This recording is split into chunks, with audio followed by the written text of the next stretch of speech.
आज आपण पाहणार आहोत मस्त अशी इडली रेसिपी। पण आज आपण इडली बनवताना इथे रेशनिंगचा किंवा उकडीचा किंवा कुठल्याही प्रकारचा अख्खा तांदूळ इथे वापरणार नाहीये, तर आपण इडलीसाठी तांदळाची कणी वापरणार आहोत। आणि याच कणीपासून आपण अगदी हलकी फुलकी आणि सोडा न वापरता मस्त अशी इडली बनवणार आहोत। आणि ह्या कणीची इडली खूप सुंदर तयार होते। तर चला लगेच सुरुवात करूया आपल्या रेसिपीला। तर इथे मी कणी घेतलेली आहे, तांदळाची ही कणी आहे, तुकडा तांदूळ नाहीये। तुकडा तांदूळपेक्षा खूप बारीक ही कणी असते। तर इथे मी तांदळाची कणी घेतलेली आहे। आता इथे मी 1.5 ग्लास ही कणी घेतलेली आहे। आता आपण स्वच्छ धुवून घेऊया। आणि ही कणी तुम्हाला मार्केटमध्ये अगदी सहज मिळते। तर आता आपण स्वच्छ 2 पाण्यामध्ये ही कणी धुवून घ्यायची आहे। आता इथे कणी मी स्वच्छ धुवून घेतलेली आहे। आता कणी भिजवताना तुम्हाला यामध्ये थोडेसे मेथीदाणे घालायचे आहे, म्हणजे तुमचं जे इडलीचं पीठ आहे ते लवकर फर्मेट होतं। आणि मेथीदाण्यांमुळे इडली अगदी सॉफ्ट आणि हलकी फुलकी होते। तर मी इथे थोडेसे मेथीदाणे घालून घेतलेले आहे। आणि आता उडीद डाळ ही आपल्याला धुवून घ्यायची आहे। तर उडीद डाळ इथे मी कणीचे तांदूळ जेवढे घेतलेले आहेत, म्हणजे 1.5 ग्लास कणीचे तांदूळ घेतलेले आहेत, तर त्याच्या निम्मे आपल्याला इथे डाळ घ्यायची आहे। स्वच्छ धुवून घ्यायची आहे, कारण बऱ्याच वेळा डस्ट किंवा पावडर लावलेली असते, त्यामुळे डाळ अगदी आपल्याला स्वच्छ धुवून घ्यायची आहे 2 पाण्यामध्ये। तर इथे आपण डाळ स्वच्छ धुवून घेऊया। आता डाळ इथे मी धुवून घेतलेली आहे। नेहमीप्रमाणे जसं आपण इडलीला डाळ तांदूळ भिजत घालतो तसंच आपल्याला भिजत घालून घ्यायची आहे 5 ते 6 तास। आता 5 ते 6 तास झालेले आहेत, तर आपली डाळ आणि तांदूळ छान भिजलेत की नाही तेही आपल्याला पाहायचं आहे। तर तांदूळ अगदी मस्त भिजलेले आहे, कारण त्यातले मेथीदाणे जे आहेत ते अगदी फुलून वरती आलेले आहे। आणि डाळही अगदी मस्त भिजलेली आहे, कारण डाळ भिजून आपली ही डाळ दुप्पट झालेली आहे। आणि आता आपण याचं वाटण करून घेऊया। सुरुवातीला यातलं पाणी आपल्याला बाजूला काढून घ्यायचं आहे। आणि हे पाणी फेकून न देता जेव्हा आपल्याला मिश्रण वाटताना जर पाण्याची आवश्यकता भासली तर हेच पाणी तुम्हाला वापरायचं आहे। तर सुरुवातीला मी डाळ वाटून घेणार आहे, कारण डाळ चिकट असते, तर त्यासाठी आधी सुरुवातीला डाळ वाटून घ्यायची। अगदी फाईन पेस्ट अशी मी बनवून घेतलेली आहे। तुम्ही पाहू शकता अगदी पातळ आणि बारीक असं वाटण बनवून घेतलेलं आहे। आता हे वाटलेलं जे मिश्रण आहे ते आपण एका भांड्यामध्ये, मोठ्या भांड्यामध्ये काढून घेणार आहोत। भांडं थोडंसं मोठंच ठेवायचं आहे, कारण पीठ जेव्हा फर्मेट होतं तेव्हा भांड्यातनं खाली सांडण्याची शक्यता असते, तर त्यासाठी थोडंसं भांडं तुम्हाला मोठंच ठेवायचं आहे। तर एका मोठ्या पातेल्यामध्ये मी हे सगळं मिश्रण काढून घेणार आहे। आणि यानंतर आपल्याला कणी जी आहे तांदळाची ती आपल्याला वाटून घ्यायची आहे। तर कणी ही वाटताना आपल्याला त्यातलं पाणी काढून घ्यायचं आहे। तर यातलं पाणीही आपल्याला सुरुवातीला काढून घ्यायचं आहे। गरज भासल्यास आपण हेच पाणी वाटणामध्ये घालणार आहोत। तर पाणी काढून घेतलंय आणि आता आपण ही कणी जी आहे ती वाटून घेणार आहोत। अगदी बारीक असं वाटण आपल्याला करून घ्यायचं आहे, जाडसर वाटण बिलकुल ठेवायचं नाहीये। आणि ते हे भिजवलेले कणीचे जे तांदूळ आहे ते या मिक्सरच्या भांड्यामध्ये घालून घेऊया। आणि अगदी बारीक पेस्ट आपल्याला याची बनवायची आहे। तर मिक्सरचं झाकण लावून अगदी बारीक पेस्ट आपण बनवून घेऊया। आता कणी ही आपली छान अशी वाटून झालेली आहे, अगदी बारीक वाटून घेतलेली आहे। आता सगळं मिश्रण आपल्याला एकत्र करून छान व्यवस्थित असं मिक्स करून हलवून घ्यायचं आहे। आणि आता हे जे मिश्रण आहे ते अगदी फर्मेट झाल्याच्या नंतर दुप्पट तिप्पट होणार आहे। तर व्यवस्थित असं हलवून मी घेतलेलं आहे।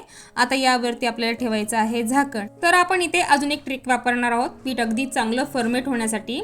ही ट्रिक तुम्ही थंडीमध्ये इडलीचे पीठ लवकर फर्मेंट व्हावं त्यासाठी तुम्ही वापरू शकता। तर काय करायचं आहे, एखादा जाडसर कॉटनचा कपडा तुम्हाला घ्यायचा आहे, अगदी जाडसर असा घ्यायचा आहे, किंवा तुम्ही जाडसर टॉवेल किंवा चादरीचा कपडाही वापरू शकता। तर इथे मी टॉवेल घेतलेला आहे।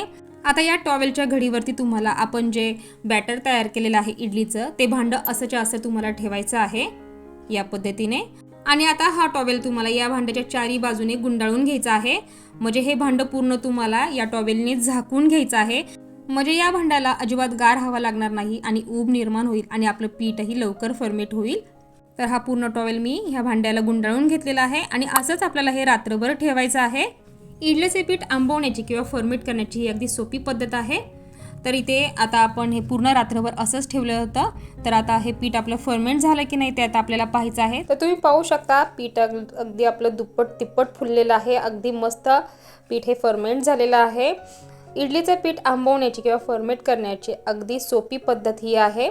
थंडीमध्ये तर अगदी हमखास ही ट्रिक तुम्ही वापरू शकता आणि पीठ अगदी मस्त फर्मेट करू शकता। अगदी सोडा न घालता किंवा काही न घालता अगदी मस्त असं हे पीठ फर्मेंट झालेलं आहे। भरपूर असा एअर त्याच्यामध्ये तयार झालेला आहे आणि अगदी फ्लफी आणि हलकं असं पीठ हे तयार झालेलं आहे। आता ह्या तयार झालेल्या पिठाच्या आपण इडल्या बनवून घेणार आहोत। तर फक्त यामध्ये मी मीठ घालून घेणार आहे, सोडा वगैरे अजिबात वापरणार नाहीये।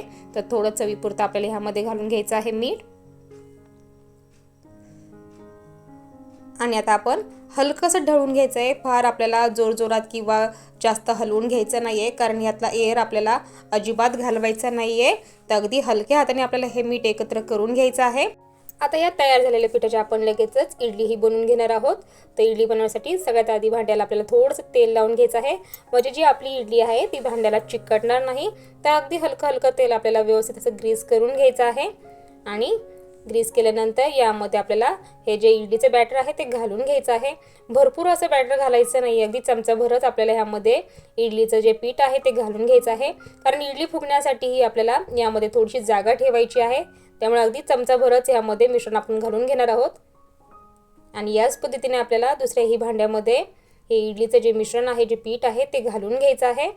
आणि इडलीच्या भांड्यातही पाणी घालून मी ते गरम करायला आधीच ठेवलेलं आहे, म्हणजे आपल्या इडल्या व्यवस्थित होतील. लक्षात ठेवा की इडली करताना तुम्हाला भांडं आधीच पाणी गरम करायला ठेवायचं आहे भांड्यामध्ये, आणि मगच इडली ठेवायची आहे त्यामध्ये. आता पाणीही आपलं व्यवस्थित तापलेलं आहे. आता यामध्ये जे आपण इडली घालून घेतलेलं आहे ते भांडं ठेवायचं आहे स्टीम करायला.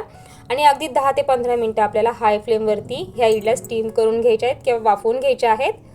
तर लक्षात ठेवायचं ही इडली ठेवताना इडलीच्या वरती इडली येता कामा नये. हलकंसं वरचं इडलीचं जे भांडं आहे ते तुम्हाला फिरवून ठेवायचं आहे, म्हणजे जे वाफेचं पाणी असतं ते खालच्या इडलीवरती पडणार नाही आणि इडली आपली व्यवस्थित होईल. आता झाकण लावून व्यवस्थित एक वाफ काढायची आहे.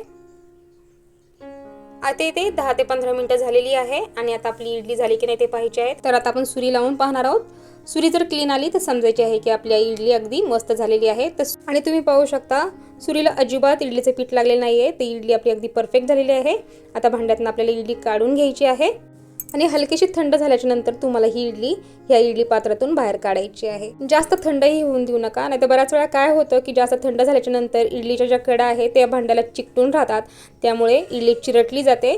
तर हलकीशी गरम थंड असतानाच तुम्हाला ही इडली काढून घ्यायची आहे, अगदी गरम असतानाही काढू नका. तर इथे आपली मस्त हलकी फुलकी पांढरी शुभ्र अशी इडली तयार झालेली आहे. कणीच्या तांदळाची ही इडली आहे. अजिबात रेशनिंगचा किंवा उकडीचा तांदूळ इथे मी वापरलेले नाही आणि मस्त अशी आपली इडली हलकी फुलकी तयार झालेली आहे. अगदी जाळीदार इडली झालेली आहे. आता इथे याच प्रकारे मी सगळ्या इडल्या इथे तयार करून घेतलेल्या आहे. आणि आता आपण बनवणार आहोत चटणी. तर चटणीसाठी इथे मी फुटाण्याची डाळ घेतलेली आहे. भाजक्या फुटाण्याची ही डाळ आहे. तर भाजक्या फुटाण्याची डाळ, थोडासा लसूण आणि 2 हिरव्या मिरच्या तुकडे करून घेतलेले आहे. त्याचबरोबर थोडंसं ओलं खोबरं इथे मी घेतलेलं आहे. आता यामध्ये घालायचं आहे आपल्याला चवीनुसार मीठ, 1 चमचा साखर आणि अगदी अर्धा चमचा आपल्याला इथे लिंबाचा रस घालून घ्यायचा आहे. आणि हे सगळे पदार्थ आता आपल्याला मिक्सरला वाटून घ्यायचं आहे. अगदी पातळ अशी चटणी आपल्याला ह्याची बनवायची आहे. आणि इथे आपली चटणी ही तयार झालेली आहे. अगदी पातळ आणि बारीक अशी वाटण याचं मी करून घेतलेलं आहे. आणि ही चटणी आता आपल्याला एका भांड्यामध्ये काढून घ्यायची आहे. आणि या चटणीला आपल्याला द्यायची आहे मस्त अशी फोडणी. फक्त मोहरी आणि कढीपत्त्याची फोडणी आता आपण इथे देणार आहोत. तर भांड्यामध्ये एका मी ही चटणी काढून घेतलेली आहे. आणि फोडणीचं भांडंही मस्त असं गरम करून घेतलेलं आहे. त्यात घातलेलं आहे थोडंसं तेल, थोडीशी आपल्याला 1 चमचाभर मोहरी घालून घ्यायची आहे, थोडासा कढीपत्ता.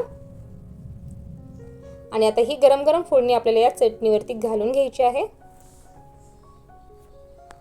आणि आपली इथे इडलीची चटणी ही तयार झालेली आहे. आणि अशा पद्धतीने आपली ही उकडीचा तांदूळ किंवा रेशनिंगचा तांदूळ न वापरता फक्त कणीच्या तांदळाची मस्त अशी पांढरी शुभ्र आणि हलकी फुलकी जाळीदार इडली इथे तयार झालेली आहे. तांदळापेक्षा कणी पटकन भिजते आणि इडली अगदी मस्त होते. तर तुम्ही नेक्स्ट टाइम केव्हा इडली करण्याचा जर विचार करत असाल तर कणीची इडली नक्की ट्राय करून पहा, अगदी मस्त तयार होते. तुम्हाला जर माझा हा व्हिडिओ आवडला असेल तर नक्की एक लाईक करा, त्याचबरोबर भरपूर शेअर करा आणि आपल्या हेनरीज किचन मराठी चॅनलला सबस्क्राईब करायला विसरू नका. तर चला पुन्हा भेटूया अशाच नवीन इंटरेस्टिंग व्हिडिओमध्ये. तोपर्यंत खात राहा, मस्त राहा आणि आनंदी राहा.